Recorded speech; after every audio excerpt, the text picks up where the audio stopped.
저와 여러분들에게 주신 말씀, 하나님 말씀 요한계시록 제2장입니다.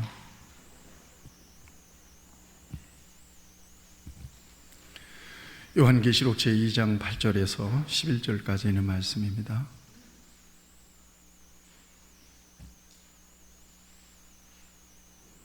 이 기록된 계시의 말씀을 제가 봉독할 때 성령이 교회에게 들려주시는 음성으로 들으시기를 축복합니다. 소모나 교회의 사자에게 편지하라. 처음이며 마지막이요 죽었다가 살아나시니가 이르시되 내가 네 환난과 궁핍을 알거니와 실상은 네가 부요한 자니라. 자칭 유대인이라 하는 자들의 비방도 알거니와 실상은 유대인이 아니요 사탄의 회당이라. 너는 장차 받을 고난을 두려워하지 말라. 볼지어다 마귀가 장차 너희 가운데서 몇 사람을 옥에 던져 시험을 받게 하리니 너희가 10일 동안 환난을 받으리라. 네가 죽도록 충성하라. 그리하면 내가 생명의 면류관을 네게 주리라. 귀 있는 자는 성령이 교회들에게 하시는 말씀을 들을지어다. 이기는 자는 둘째 사망의 해를 받지 아니하리라. 아멘. 예배 한 시간이 어떤 의미가 있는지 여러분 모두에게 이 시간 한 시간 예배를 드리는 것으로서 전인적으로 하나님께서 저와 여러분들을 만지시고 치유하시고 고쳐주시고 또 하나님께서 내게 주시는 주의 음성을 들었으면 좋겠다 하는 마음들을 기대들을 다 가지고 이 시간에 여기 계신 줄로 믿습니다. 아멘입니까? 그래서 집중하세요. 저도 하나님께서 나를 통해서 묵상하게 하시고 또 이 시대를 바라보고 저는 설교를 준비할 때 하나님께서 이 시대를 관망하게 하시고 또 우리 성도들의 삶의 자리를 돌아보게 하시고 이 시대 속에 살아가는 성도들에게 하나님은 무슨 말씀을 주실까 묵상하는 가운데 하나의 결론을 가지고 말씀을 풀어갑니다. 특별하게 그 어떤 것들을 참고하는 것도 없고요. 하나님께서 내게 주시는 은혜를 따라 말씀의 본 뜻에서 벗어나지 않는 그런 범위 내에서 하나님 내게 주신 영감을 여러분들과 함께 나누기를 원합니다. 그저 왔다 그저 돌아가는 그런 시간이 되지 않았으면 참 좋겠습니다. 누가 내 대신 내 신앙을 책임져 주지 않습니다. 내가 갈급해서 뭔가 어떤 루트를 통해서든지 하나님께서 내게 주시는 영감과 영적인 터치를 받지 못하면 나는 믿는 자 안에 있으면서 마치 탕자의 집의 큰아들처럼 그렇게 영적으로 메마르고 아버지에게 근심이 되고 고통이 될 수도 있습니다. 오늘 이 말씀 시간에 하나님은 저와 여러분들에게 말씀으로 꼭 은혜 주시기를 바랍니다. 10월의 마지막 밤을 잘 지내셨습니까? 그리고 이제 11월의 첫날 되었습니다. 이 11월의 첫날이니까 오늘 특별한 의미를 담아서 여러분들을 이곳에서 축복하기를 원합니다. 여러분들 복 많이 받으시기를 바랍니다. 그리고 복 많이 받으셨으니까 예수님 안에서 그 복을 누리시기를 축복합니다. 서로 한번 축복해 주시죠. 축복합니다.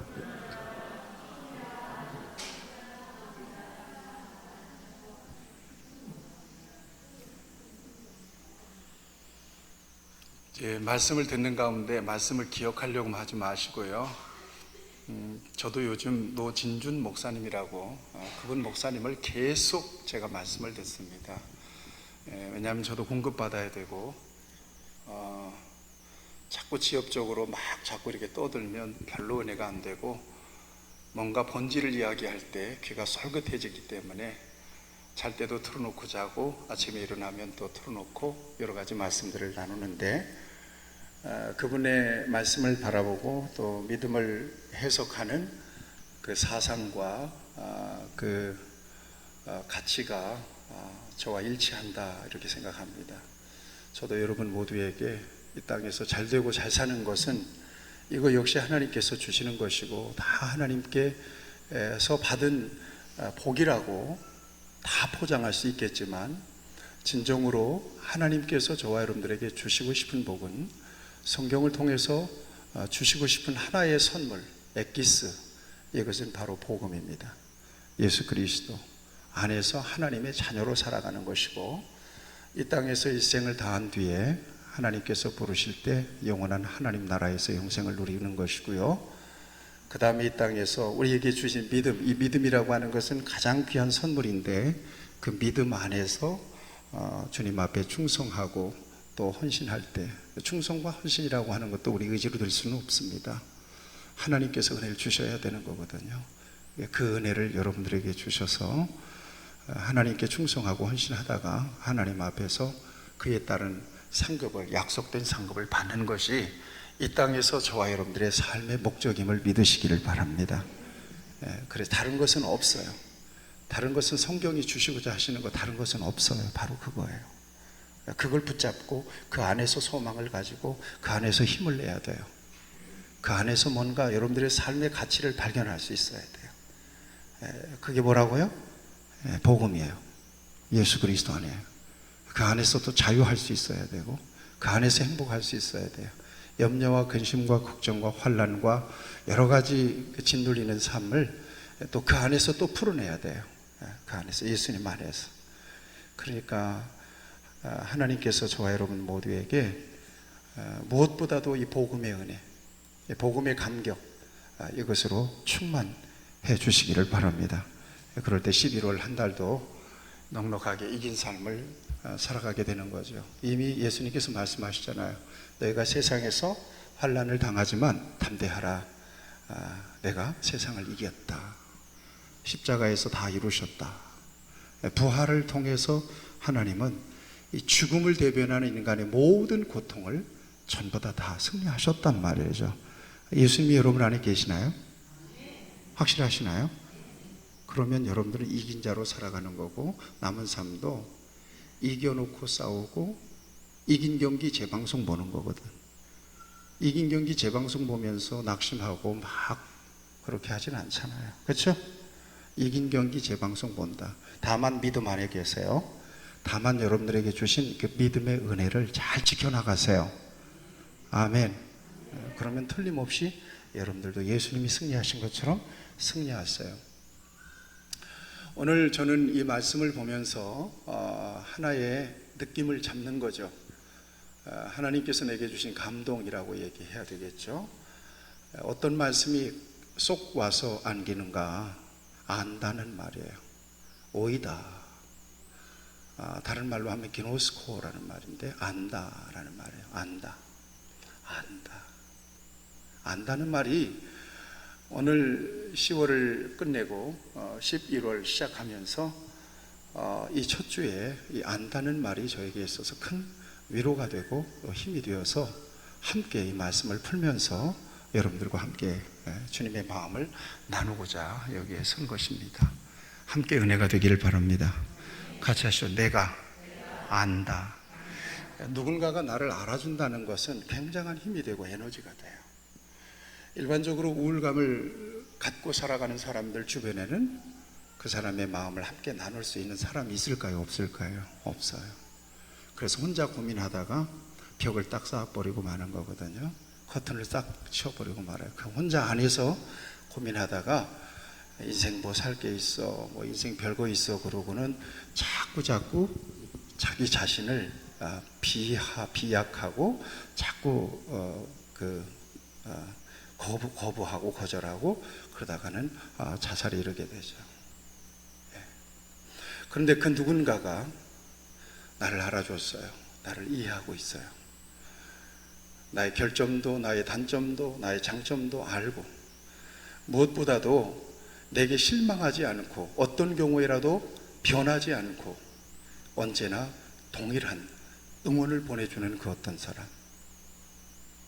지지를 보내주는 그 어떤 사람, 그 사람이 저와 여러분에게 하나라도 둘이라도 있다면 그 사람 때문에 저와 여러분들은 힘을 내서 용기를 내서 그야말로 활력 있게 살아갈 수 있는 그런 동력이 될 수가 있습니다.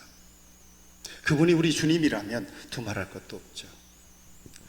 여러분, 연저지인이라고 하는 고사를 여러분들이 아실지 모르겠어요. 연저지인이라고 하는 말은 고름을 빤다는 말이에요. 피고름을 빨아낸다는 거예요. 예. 이건 역사적 배경이 있는데, 옥이라고 하는, 춘추 전국시대의 옥이라고 하는 장수가 전쟁터에서 상처를 입고 환부가 탈이 나가지고 썩어가는 그 병사의 환초를 빨아줍니다, 입으로. 예. 그런데 그 소식을 들은 엄마가, 그 병사의 어머니가 통곡을 하고 우는 거예요. 그러니까 왜 우냐? 그 훌륭한 장수가 당신의 아들 피고름 나는 상처를 입으로 빨아줬다는데 왜 당신 우느냐? 그러니까 지 아버지도 그랬다는 거예요. 지 아버지도 꼭 그런 일이 있어서 전쟁터의 치열한 전선에서 맨 앞장서서 자기의 피고름을 빨아내준 그 장수를 위하여 후퇴하지 않고 싸우다가 죽었다는 거예요. 내 아들도 그렇게 생겼다는 거예요. 그래서 이렇게 통곡하는 거라고. 힘들고 어려울 때 그 누군가에 의해서 설명할 수 없는, 이해할 수 없는 뭔가 사랑을 받고 인정을 받고 그 누군가에 의해서 이렇게 배려를 받았다면 그는 그 빚진 마음이 에너지가 돼서 넘치는 활력을 누리면서 살죠. 여러분, 미국에 있어서 이 스포츠가 많은데 이 뭡니까? 이 미식 축구는 미국 사람들이 제일 좋아합니다. 미식 축구 결승전 슈퍼볼 경기는 10억 명 이상의 관심을 갖고 열광을 하고요. 티켓 한 장만도 1,000만 원이 넘습니다. 미식 축구 결승전, 꽤 오래된 일인데 태그 대학의 옐로 자켓 팀과 캘리포니아의 베어스 팀 결승전을 붙었습니다. 그런데 팀원 가운데 로리 리젤스라고 하는 이 선수가 너무나 경기를 열심히 열정적으로 한 나머지 볼을 들고 상대편 골문으로 가는 게 터치다운을 하려고 하는 것이 아니라 자기 팀 골문으로 터치다운을 하러 막 달리는 거예요. 자기도 모르게 터치다운만 하면 지는 거예요. 이때 자기 편 선수가 알아차리고 터치다운을 하기 직전에 그를 태클로 넘어뜨립니다. 넘어뜨리기 잘한 거죠. 그러면서 볼을 뺏겨서 상대편에게 뺏겨서 상대편이 볼을 차서 넣는 바람에 전반전 5대5로 가다가 7대5로 뒤졌습니다. 자, 중대한 실수를 한 거예요. 결승전에서. 이제 후반전이 됐습니다. 당연히 실수한 로이 리젤스는 후반전 경기에서 벤치에 앉아야 되는 그런 신세고, 이 경기에서 지게 되면 또 책임을 물어야 되는 상황입니다. 그런데 베어스 팀의 코치였던 립스 프라이스라고 하는 사람은 후반전에 로이 리젤스를 다시 기용합니다. 주전 선수로. 그리고 후반전을 뛰게 합니다. 이 리젤스는 자기를 알아주고 다시 기용해준 립스 프라이스 이 감독을 위해서 최선을 다하는 경기를 합니다. 그래서 결국 역전승으로 이 슈퍼볼에서 승리하게 되죠. 이것이 우리가 살아가는 데 있어서 필요한 큰 에너지요, 큰 격려의 힘입니다. 알아준다. 같이 고백합시다. 주님이 나를 아십니다. 믿으세요? 주님이 나를 아세요. 주님이 박 목사를 알아요. 박 목사를 알면 박 목사의 장점만 아는 게 아니에요. 박 목사의 단점을 알아요. 박 목사의 성격과 기질도 알죠. 주님이 아시죠. 여기에 저의 경건이 있어요. 여기에 저의 하나님을 경외하는 마음도 있습니다. 제가 무너지지 않는 경계는 바로 주님이 나를 아신다. 마지막 보루예요. 주님이 나를 아신다. 저뿐이겠어요? 여러분들 아시죠. 이것은 우리에게 있어서 두려움이 되기도 하지만 엄청난 격려가 되기도 하죠. 어떤 사람이 하나님을 알았습니다. 그런데 교회 나가고 하나님을 믿는 중에 자꾸 감당할 수 없는 일들이 생기는 거예요. 그래서 하나님 앞에 하나님 그리고 하나님 앞에 이 모든 문제를 좀 풀어달라고, 이 힘든 상황 가운데 개입해달라고 하나님 앞에 간절히 기도했어요. 그런데 들려오는 음성이 나는 너를 사랑해 그러더래요. 아니, 하나님 나를 사랑하는 건 아는데 이 문제 좀 해결해 주세요. 이 문제 좀 해결해 주세요. 잠시 후에 또 하나님의 음성이 들립니다. 나는 너를 사랑해. 그런데 그 순간 눈물이 왈칵 쏟아지는 거예요. 나는 너를 사랑해. 그러면서 이제껏 하나님 앞에 해결해 달라고 막 몸부림쳤던 그 문제가 일순간에 사라지는 그런 경험을 했다는 것입니다. 오늘 우리 자신을 우리가 너무 잘 알아요. 아시지요, 여러분들? 너 자신을 알죠? 아시죠? 모르는 분들 계시나요? 나는 여러분들을 알겠어요. 여러분들의 신앙, 여러분들의 어떤 그 상태, 전부 다 제가 정확하게 거의 100%는 아니지만 97% 정도는 알 수 있을 것 같아요. 물론 여러분들도 저를 아시겠죠? 우리 자신을 너무 잘 알기 때문에 스스로 고민할 때도 많고 자책할 때도 많습니다. 주눅이 들어있는 상황도 있습니다. 이런 속에서 주님은 우리에게 말씀하십니다. 같이 고백합시다. 나는 너를 여전히 사랑해. 또 합시다. 누가 뭐래도 나는 너를 이해한단다. 하나님 이해하시죠? 내가 내 잘못을 감추려고 노력한다고 해서 감춰지는 거 아니잖아요. 내가 내 약점을 감춘다고 해서 감춰지는 거 아니잖아요. 그렇죠? 그냥 사람들의 눈속임만 하는 거죠. 그렇지 않은 척만 하는 건데 주님이 그걸 모르실까요? 그렇지만 하나님은 우리의 약점과 결점과 여러 가지 흠결에 대해서 하나님은 언제나 우리에게 그렇게 반응하십니다. 나는 너를 알지. 그렇지만 나는 너를 사랑해. 이렇게 반응하신다는 사실을 믿으시기를 축복합니다. 시편 103편 13절 14절에 사실은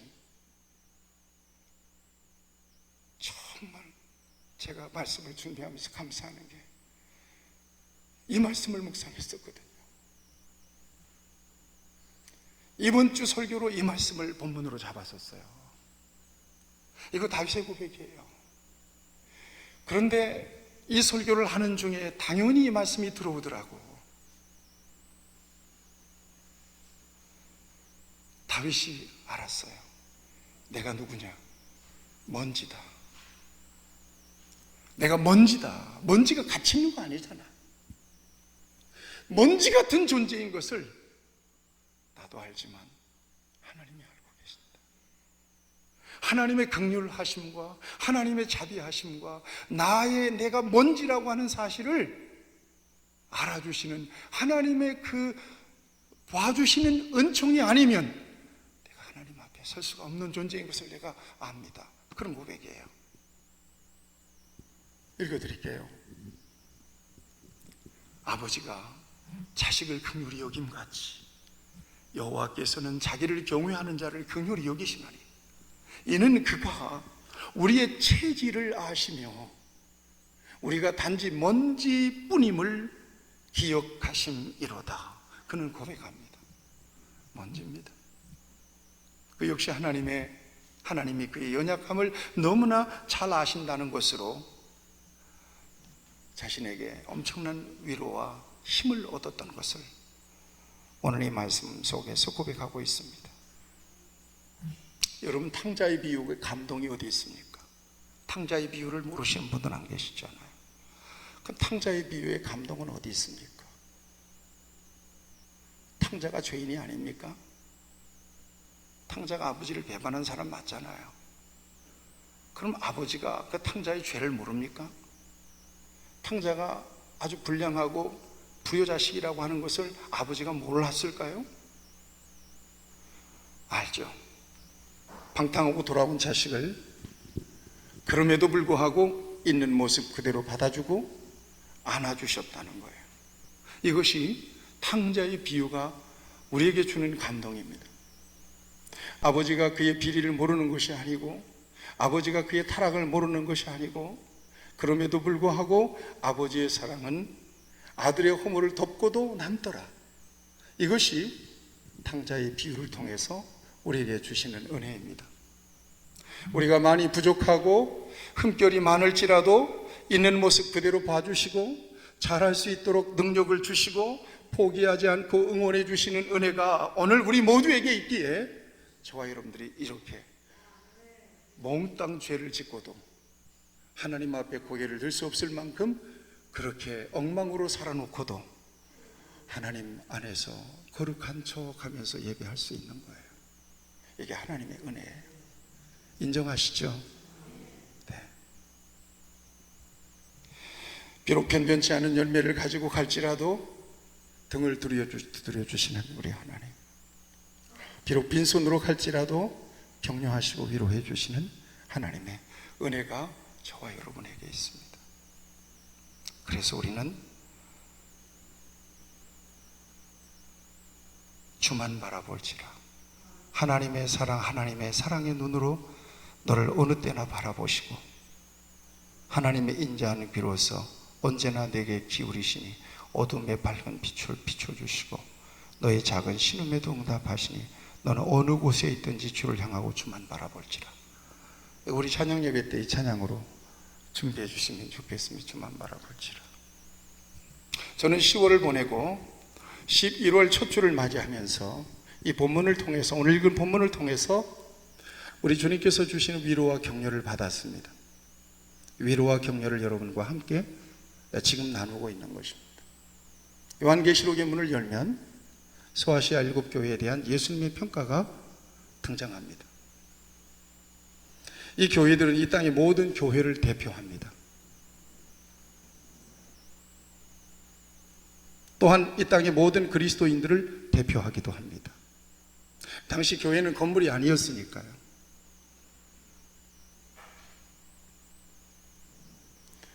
교회의 머리는 예수님이십니다. 믿습니까? 교회 주인도 예수님이십니다. 믿습니까? 교회를 다스리고 통치하시는 분도 예수님이십니다. 때문에 교회는 그리스도의 몸이요, 여기에 교회의 권위가 있고 여기에 교회의 위엄이 있고 여기에 교회의 권세가 있습니다.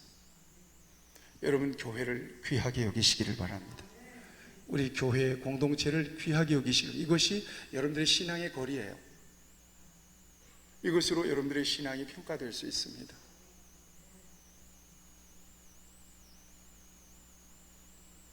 성전으로 마음을 향하는 사람, 하나님의 성전에 언제나 마음이 있는 사람, 주님이 바로 그 교회의 몸이기 때문에, 교회의 머리시기 때문에 그렇습니다. 그래서 주님은 교회를 돌아보시고 교회를 살피시고 교회를 평가하시고 교회를 격려하시고 때로는 교회를 책망도 하십니다. 요한계시록 1장 20절을 보세요. 요한계시록 1장 20절을 보세요. 네, 보십시다. 똑똑히 보세요.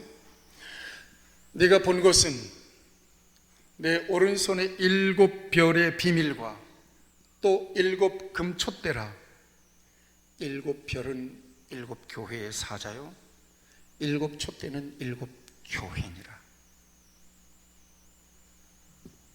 그리고 에베소 교회를 향하여 명령하실 때 분명하게 밝히십니다. 오른손에 있는 7별을 붙잡고 7금 촛대 사이를 거니시는 이가 이르시되, 무슨 말입니까? 주님께서는 교회의 지도자들을 주님의 손으로 붙잡고 계시다는 것을 여러분 믿으시기를 바랍니다. 교회의 지도자들, 오늘 주의 종들이 아무리 비리비리하게 생겼어도 주의 종들은 주님이 붙잡고 계세요. 무엇으로 여러분들을 감동시키고, 무엇으로 여러분들에게 말씀 전하고, 무엇으로 여러분들을 축복하겠어요? 실력으로, 능력으로 말하면 무슨 차이가 있겠어요? 그렇지만 하나님께서 친히 부르셔서 세워주시고 기름 부어서 그 일을 맡겨주셨다. 이것이 교회 지도자들이 가지고 있는 권세예요. 여러분, 이것을 절대 무시하지 마시기를 바랍니다. 이것을 결코 가볍게 여기지 마시기를 바랍니다. 교역자에게 복을 받으시기 바랍니다. 교역자에게 인정받으시기를 바랍니다. 하나님께 인정받으면 된다. 그건 맞는 말이기도 하지만 아주 틀린 말일 수 있습니다. 하나님 사람을 통해서 일하시고 사람을 통해서 축복하십니다. 축복받는 일에 여러분들 열심을 내세요. 축복을 받으세요. 복은 하나님이 주시는 거고요, 축복은 열심히 받도록 하셔야 돼요. 오른손으로 붙잡고 계시다 하는 거예요. 그 다음에 교회를 거니면서 살피시고 돌보시고 다스리시는 분이 바로 우리 주님이시다. 교회를 제일 잘 아시는 분이 바로 주님이시죠. 교회에 대한 주권이 누구에게 있다는 말이죠? 주님께 있다는 얘기예요. 나가서 교회를 저울질하고 교회를 달아보시고 교회를 평가하시고 판단할 수 있는 분은 오직 우리 주님밖에 없어요. 여러분들이 평가하고 판단하지 마세요. 여러분들은 교회를 평가하고 판단할 수 있는 자격이 없는 분들이에요. 저 역시 마찬가지예요. 어떤 교회는 이렇다네, 어떤 교회는 저렇다네, 그러지 마셔야 돼요. 다 주님께 속한 교회요, 다 하나님께서 각기 나름대로, 우리 교회 같은 교회도 있어야 다른 교회도 있죠. 오직 교회를 판단하실 수 있는 유일한 분은 우리 주님이신 것을 믿으시기를 축복합니다. 그리고 가장 정확하죠, 그분의 판단이. 그래서 7 교회에 대한 말씀을 주실 때 계속해서 반복되는 말씀이 안다는 말이에요. 안다. 안다는 거예요. 모르는 게 아니다. 안다. 안다. 제일 잘 아시는 분이세요. 당신이 몸을 왜 모르겠어요? 당신이 머리인데 왜 모르겠어요? 당신이 세우는데 왜 모르겠어요? 당신이 주인인데 왜 모르겠어요? 그러니까 주님의 평가는 너무 정확한 거예요. 사람의 평가보다 저와 여러분들의 개개인의 신앙을 그 누구도 평가할 수 없어요. 그래서 얘기하지 않습니다. 얘기하면 시험 드니까 틀릴 수 있죠. 그렇지만 주님은 너무나 잘 아시죠. 마태복음의 바리새인 서기관들은 당시에 믿음이 좋은 사람들이었을까요? 안 좋은 사람들이었을까요? 안 좋은 사람들로 기억되나요? 아니에요. 믿음의 최고봉을 달렸던 사람들이에요. 그래서 그 사람들의 신앙이 기준이었어요. 그런데 우리 예수님은 뭐라고 평가하시죠? 회칠한 무덤으로 평가해버려요. 화 있을진저 외식하는, 가면을 쓰고 장난질 말아라 이 말이에요. 외식하는 서기관들과 바리새인들이. 그리고 책망하시죠. 주님의 판단과 평가가 제일 정확한 거예요. 그랬던 거예요. 실제로. 그러니까 사람에게 보이려고 자꾸 그러지 마시고, 그러면 실수하기 쉽습니다. 여러분, 하나님 앞에 있다, 내가 주님 앞에 있다, 그 믿음 가지고 주님 앞에서 최선을 다하려고 하는, 부족함에도 불구하고 하는 어떤 그런 몸부림이 사람 앞에서도 온전하게 비춰져요. 주님께 최선을 다하시려고 하세요. 아멘. 그렇게 하셔야 돼요. 주님이 아신다. 이 안다라고 하는 말은 두 가지로 쓰입니다. 오이다라는 말과 기노스코라고 하는 단어가 있습니다. 둘 다 지식 혹은 알다 라고 번역을 하고 있습니다만은, 오이다라고 하는 알다는 주관적인 체험적인 지식을 이야기합니다. 기노스코는 객관적이고 이론적인 지식을 의미하죠. 그러니까 오이다라는 표현을 썼어요. 여기 안다는 말은, 내가 안다라고 하는 말은. 그러니까 주님이 주관적으로 아신다는 거예요. 평가하시고 판단한다는 거예요. 주님만 아시는 지식이에요. 내 눈에는 이렇게 보인다, 이거예요. 이게 교회를 향한 주님의 평가였어요. 소아시아 7교회의 모든 교회에게 주님은 오이다, 내가 보니까 이렇구나 라고 안다라고 하는 표현을 다 쓰고 계세요. 2장 2절에서 내가 네 행위와 수고와 인내를 알고 오이다. 네가 참고 내 이름을 위하여, 3절, 내가 참고 내 이름을 위하여 견디고 게으르지 아니하는 것을 아노라, 오이다. 안다는 거예요. 서문화 교회, 오늘 우리가 본문을 읽었죠. 내가 네 환난과 궁핍을 알거니와. 버가모 교회 13절, 네가 어디에서 사는지를 내가 안다. 두아디라 교회 19절, 내가 네 사업과 사랑과 믿음과 섬김과 인내를 아노니. 사대 교회, 내가 네 행위를 아노니. 네가 살았다 하는 이름은 가졌으나 실상은 죽은 자로다. 빌라델비아 교회, 볼지어다, 내가 네 앞에 열린 문을 두었으니 능히 닫을 사람이 없으리라. 내가 네 행위를 아노니. 네가 작은 능력을 가지고도 내 말을 지키며 내 이름을 배반하지 아니하였도다. 안다. 내가 내 행위를 아노니. 네가 차지도 아니하고 뜨겁지도 아니하도다. 네가 차든지 뜨겁든지 하라. 안다는 거예요. 주님이 안다는 거예요. 가장 정확하게 안다는 거예요.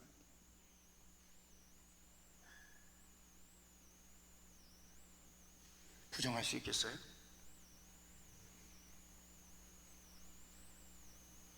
아이고, 잘못 짚으셨어요. 그런 게 아니에요라고 이렇게 부정할 수 있겠냐고요. 이처럼 주님은 교회를 너무나 잘 아시기 때문에 능히 평가하실 자격이 있으시고요. 주님의 교회에 대한 평가는 엄격하게 두 가지로 이루어집니다. 하나는 잘했다,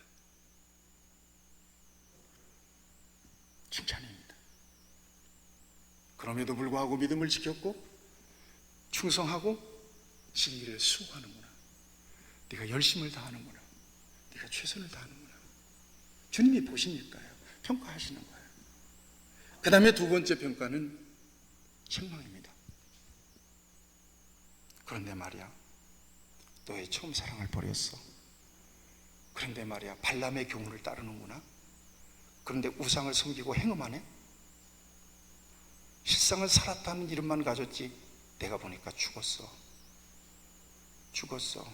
소문만 살았다, 살아있는 교회, 살아있는 믿음, 대단히 열심히 있는 신앙이라고 소문만 무성한데 내가 보니까 죽었는데.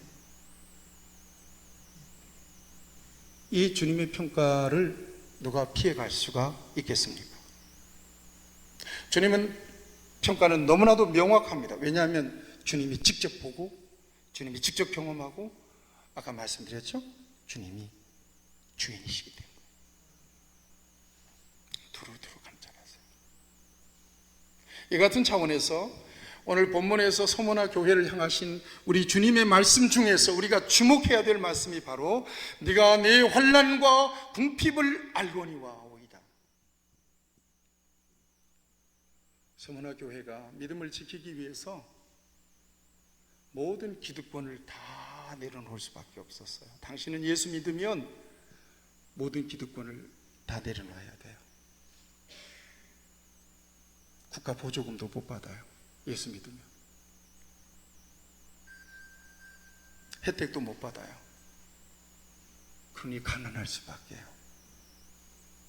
이게 서문화 교회였다. 그러나 기꺼이 그럼에도 불구하고 가난을 선택했다는 거예요. 그래서 서문화 동네에 가면 가난한 사람들은 다 믿는 사람들이야. 가난한 사람들은 전부 다 떼거리가 없어. 뭐가 찢어지는 거야? 뭐가 찢어지죠? 이게 가난한 사람들이에요. 뭐 때문에? 믿음 때문에 그들은 그 가난을 선택한 거예요. 이 서머나 교회를 향하여 하나님은 아신다. 아신다.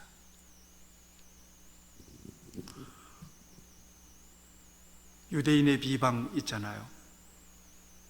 유대인들의 비방도 안다 그래요. 믿는 것들이 말이야, 하나님을 믿는다면서 저렇게 오락선회하고는, 유대인들이 그렇게 손가락질하고 비아냥거리는 것도 하나님은, 주님은 다 오이다 알고 계신다는 거예요. 이 환난이라고 하는 말은, 환난과 궁핍이라고 그랬잖아요. 환난이라고 하는 말은 원어로 들립시스라는 말이에요. 이 말은 압력을 받는 거예요. 눌림을 받는 거예요. 뭔가 눌려서 부서지는 거예요. 이거 환난이에요. 궁핍이라고 하는 말은 포토케이아라는 말이에요. 거지라는 말이에요. 거지. 그러니까 눌리고 가난하고 거렁뱅이 같이 그렇게 됐다는 거예요. 그러니까 서머나 교회는 눌려서 부서지는 박해와 환난과 거지 같은 궁핍이 있었다는 거예요. 뭐 때문에? 그들의 믿음 때문에.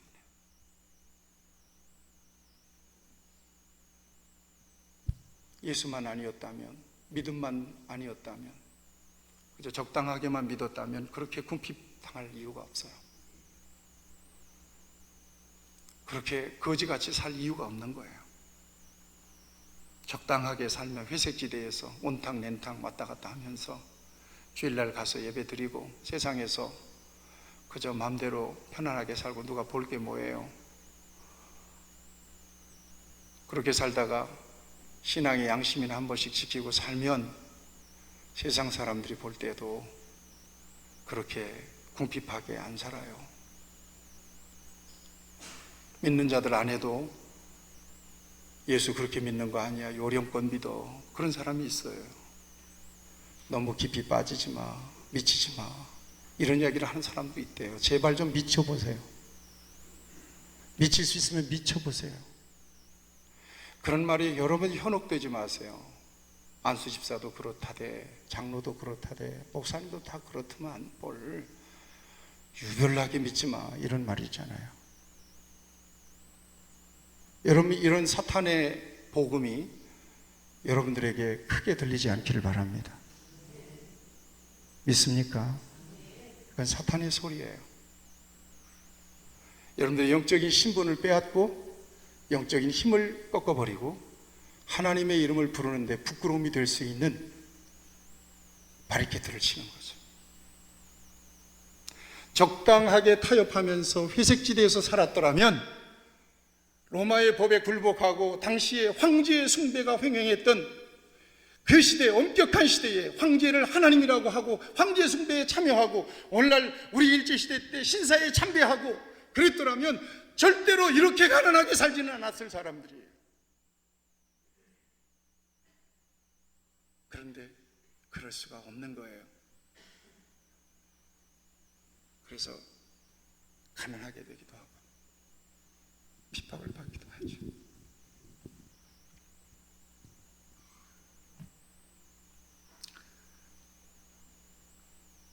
그런데 우리 주님은 너희들 스스로도, 너희를 바라보는 그 누구도 너희를 고통받는 거지같이 보겠지만 나는 다르다. 나는 실상은 너희가 부자라고 본다. 실상은 너희가 부유하다고 본다. 여러분, 이 평가가 정확하다고 누누이 말씀드렸어요. 예수님께서 주신 이 평가는 너무나 정확한 거예요. 다른 사람이 뭐라고 하는 평가는 상대적인 평가예요. 그럴 수도 있고 그렇지 않을 수도 있어요. 빗나갈 수 있어요. 그러나 예수님께서 보시는 것은 너무나 정확한 거예요. 너희가 거지 같고 너희가 무엇인가에 프레스, 짓눌려서 동 속에서 살아가고 정말 인생의 루저들과 같이 그렇게 살아가고 있는 것 같지만 나는 너희들 바라볼 때 그렇게 보지 않는다. 너희들 실상은 부유한 사람들이다. 부자다. 이 대목에서 저와 여러분들에게 위로가 되고 격려가 되고 이같이 우리를 알아봐 주시는 우리 주님의 음성으로 인하여 힘을 낼 수가 있습니다. 그런 은혜가 여러분 안에 있기를 축복합니다.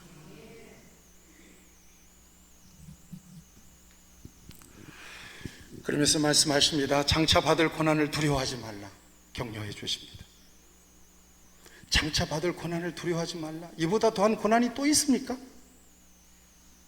환난과 궁핍, 또 하나의 과정이 있습니까? 이때는 거예요. 장차 받을 고난, 그러나 두려워하지 말래요. 가난과 궁핍을 풀어준다고 말씀하시지 않으시고요, 가중시키는 거예요. 오히려 더 큰 어려움도 있고 더 큰 고난도 있을 거지만 두려워하지 말라. 그리고 네가 죽도록 충성하라. 어디까지 가게요? 죽을 때까지 그렇게 하라는 거예요. 아예 그냥 죽음의 자리로 미는 거예요. 그래, 궁핍하고 환난이 있고 또 장차 고난이 있고 그러다가 죽을지라도 그렇게 해라, 이 말이에요. 죽게 되는 상황이 되면 죽어라. 저를 좀 보세요. 이렇게 설교하면, 오늘날 이런 설교 자꾸 하면, 죽으라고 자꾸 하면 교회 가니까 자꾸 죽으라고 그러니까 재미없을 겁니다, 교인들은. 그러나 우리 빈내리 성도들은 왜 예수님께서 이렇게 말씀하시는지, 어디에다가 방점을 두고 무엇에 가치를 두고 무엇에 초점을 맞춰놓고 무엇이 진정한 복인 것인지를 말씀해 놓으시고 고정해 놓으시고 이렇게 말씀하시는지를 여러분들은 잘 이해하실 거라고 믿습니다. 이렇게 말씀하시는 예수님의 말씀, 예수님의 음성에는, 예수님의 표정에는 상상해 보는 거예요. 애틋함이 분명히 있습니다. 환난과 궁핍에도 충성과 헌신을 다하는 그들을 보기 때문에, 유대인들의 핍박과 환난 중에서도 믿음을 지켜내고 충성하는 그들을 보았기 때문에, 저는 몇 년 전에 서머나 교회를 갔습니다. 저 터키에 있는 교회입니다. 터키의 소아시아 7교회가 거의 다 있습니다. 혹시 가보신 분도 계신지 모르겠어요. 지금은 스미르나라고 하는 지역입니다. 스미르나, 서머나, 스미르나, 서머나 비슷하죠? 예. 여기에 우리가 알고 있는 것처럼 이 터키는 거의 100%가 회교예요. 무슬림이에요. 근데 거기는 교회를 찾아보기가 어렵습니다. 그런데 이 스르미나에 가니까 교회가 하나 서 있어요. 서머나 교회래요. 거기 딱 가니까, 지금도 생생한데 거기 딱 가니까 앞에 성상이 하나가 있어요. 누군가 그랬더니 폴리캅이라고 하는 성상입니다. 그리고 딱 현관으로 들어가니까 예수님께서 십자가에서 달려서 내려오셔서 이게 예수님을 쌌던 그 수의, 거기에 예수님 형상이 막 박혀 있었다고 얘기잖아요. 그게 쫙 이렇게 있어요. 그리고는 제법 웅장한, 우리 교회만 해요. 우리 교회만한 성전이 딱 있습니다. 물론 사람은 없어요. 관리자만 있어요. 정기적으로 예배를 못 드린다고 그래요. 주로 관광객들을 위해서만 거기다 그렇게 상징적인 교회를 세워놓은 것입니다. 물론 경건한 그리스도인들은 예배를 드리기도 하겠죠. 그러나 오늘 우리 개신교의 예배는 아니에요. 그야말로 캐톨릭적인 냄새가 나는 그런 예배를 드리죠.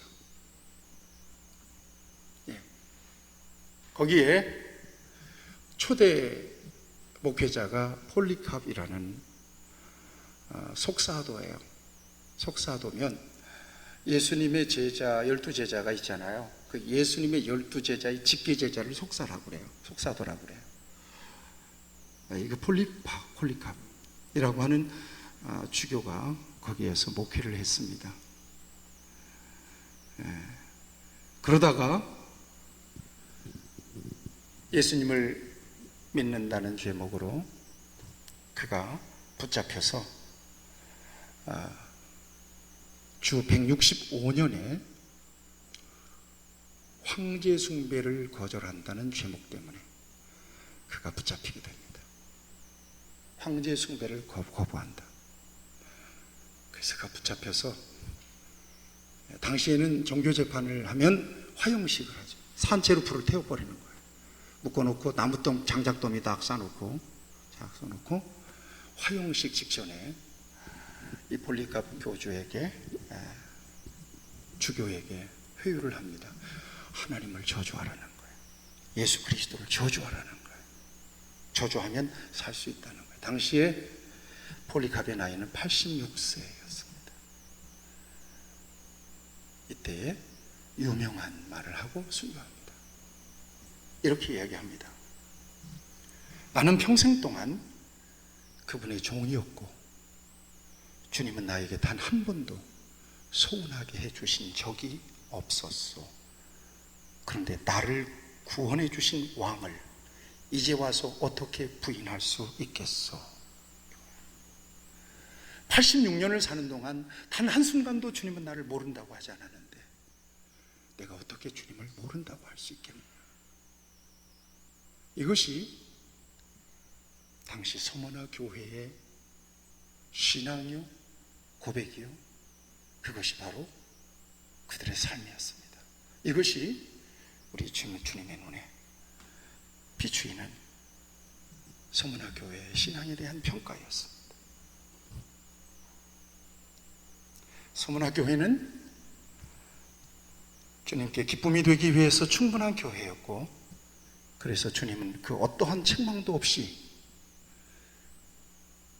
책망이 없어요, 칭찬과 격려만 하셨습니다. 환난과 궁핍을 알지만 네가 실상은 부유하다.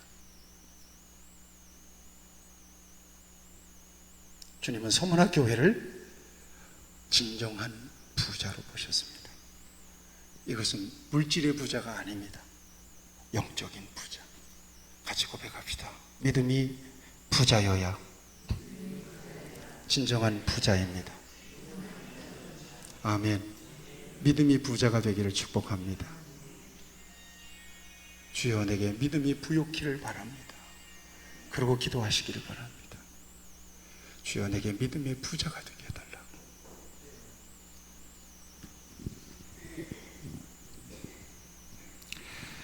지난 10개월 동안 하나님은 저와 여러분들에게 필요한 은혜를 주셨습니다. 하나님의 은혜를 물리적인 가치나 생활의 유복함이나 생활의 편리함이나 자유로움이나 이런 것들로만 평가하지 마시기를 바랍니다. 고난 중에서 우리의 믿음을 지켜내는 것은 화려한 삶을 살면서 우리의 믿음이 물렁해지는 것보다 훨씬 더 귀한 축복이기 때문에 그렇습니다. 오늘 우리가 그간 10개월을 지내고 여기에 있는 것은 특별한 은혜입니다. 우리 성도들이 열심히 살았던 것을 주님이 아실 것입니다. 그렇지만 여전한 환난이 있고 여전한 궁핍도 있습니다. 그래서 스스로 보기에도, 남들이 보기에도 여전히 환난과 궁핍 가운데 있는 것 같습니다. 그러나 저는 오늘 세상과 타협하지 않고 내게 주신 믿음을 결코 소홀히 여기지 않고 내게 맡겨주신 사명을 결코 가볍게 여기지 않고 내게 허락하신 영적인 공동체인 빈내리 교회를 결코 시시하게 여기지 않고 은혜가 충만할 때나 혹 메마를 때에도 변함없이 그 자리에서 충성하고 특별할 것은 없지만 묵묵하게 자기의 자리를 믿음으로 지켜내는 여러분들을 향하여 네가 실상은 부유한 자라고 칭찬해 주시기를 간절하게 바랍니다. 아멘.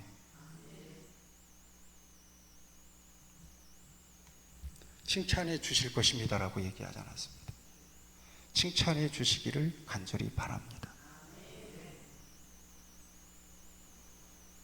너는 믿음의 부자다. 너는 영적인 부자다. 너는 하늘나라 부자다. 라고 주님은 위로와 격려 속에서 우리의 남은 이 해, 우리의 남은 인생을 이 같은 주님의 격려를 받으면서, 주님의 인정을 받으면서 알아주시고 필요에 따라 은혜를 베풀어 주시는 하나님의 그 같은 은혜 속에서 믿음으로 걸어가서 죽도록 충성하라. 그리하면 생명의 면류관을 내게 주리라. 생명의 면류관을 받아 쓰는 저와 여러분 모두가 되기를 주님의 이름으로 축복합니다. 기도하십시다. 말씀을 생각하시면서 잠시 기도하세요.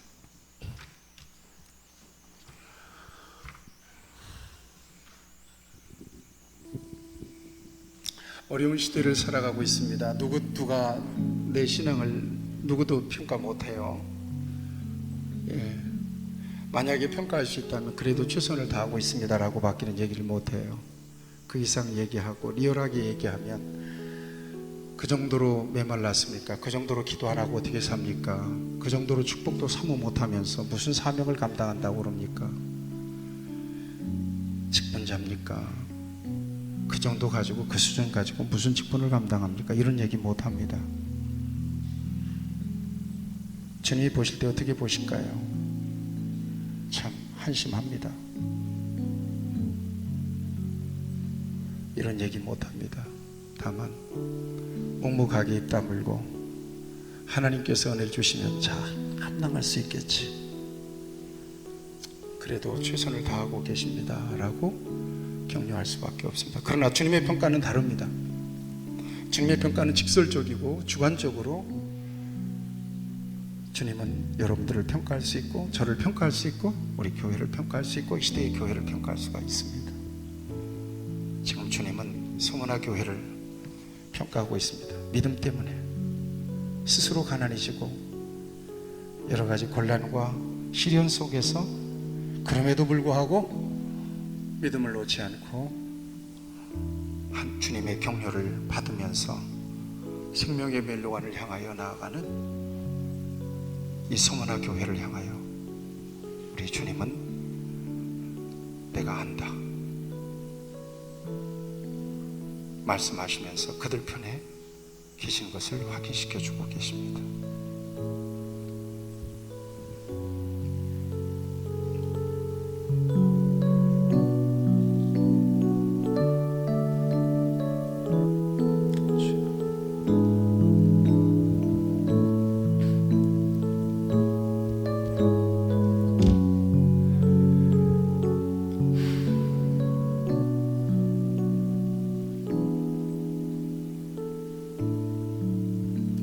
하나님 아버지, 우리를 바라보시는 그대로입니다. 이 모습이 이대로입니다. 사람들의 눈은 속일 수가 있습니다만 하나님의 눈은 피할 수가 없습니다. 그래서 고백합니다. 이 모습 이대로 하나님 우리를 받으시고 우리가 더 열심을 내서 진정으로 우리 주님이 보시기에 환난과 궁핍이 있지만 실상은 네가 부자다, 생명의 멜로관을 죽도록 충성하기까지, 생명의 멜로관을 쓰기까지 충성하라고 격려해 주시고 힘 주시는 주님의 음성을 오늘 이 귀한 시간에 듣습니다. 이 어려운 시대에 성도들의 믿음, 성도들의 주님을 향한 열심과 기도의 생활, 빛으로 소금으로 세상에서 영향력을 가진 하나님의 자녀로서 삶, 열매, 하나님께서 충분히 나타내며 우리 주님을 드러내고 승리하는 하나님의 자녀로 복을 누리며 살아가는 우리 귀한 성도들이 되게 하여 주옵소서. 예수님의 이름으로 기도하옵나이다. 아멘.